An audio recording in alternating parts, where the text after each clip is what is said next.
Parallel life সম্পর্কে একটু ধারণা দেই তোমাদের, কি বলো? আমাদের এই 5টি ইন্দ্রিয়, যেমন ত্বক, চক্ষু, কর্ণ, নাসিকা, জিহ্বা, sight, sound, smell, taste, touch, এই 5 সেন্সেস অর্থাৎ 5টা ইন্দ্রিয় ব্রেন দ্বারা এই বাস্তব জগতের সাথে কানেক্টেড।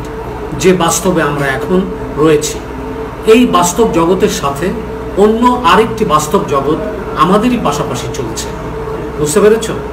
কিন্তু শরীরের ইন্দ্রিয় দ্বারা, যেমন এই 5টি ইন্দ্রিয় রয়েছে, এই 5টি ইন্দ্রিয়ের দ্বারা আমরা ওই জগতের সাথে কোনো কানেকশন করতে পারি না। অর্থাৎ ওই জগতের সাথে আমাদের এই 5টা ইন্দ্রিয়ের দ্বারা কোনো কানেকশন নেই।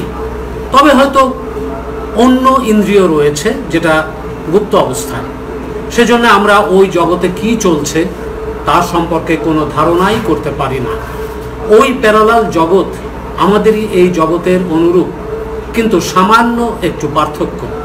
যেমন আয়নায় দেখা আমাদের প্রতিবিম্ব কিন্তু আমি নই আবার, কারণ আমি ডান হাত তুললে প্রতিবিম্ব বাম হাত তোলে, ঠিক তদ্রূপ। হয়তো গত রাতে তুমি মারা গিয়েছো, সবাই কাঁদছে ওই প্যারালাল জীবনে, অথচ এই বাস্তব জীবনে তুমি বেঁচে আছো। প্যারালাল বাস্তবে তুমি জানোও না যে আরেক বাস্তবে তুমি বহাল তবিয়তে সংসার করছো। এই 2 জগতের মধ্যে একটি সূক্ষ্ম দেয়াল রয়েছে, শুধু সেই দেয়ালটাকে তুমি অতিক্রম করতে পারো অবশ্যই।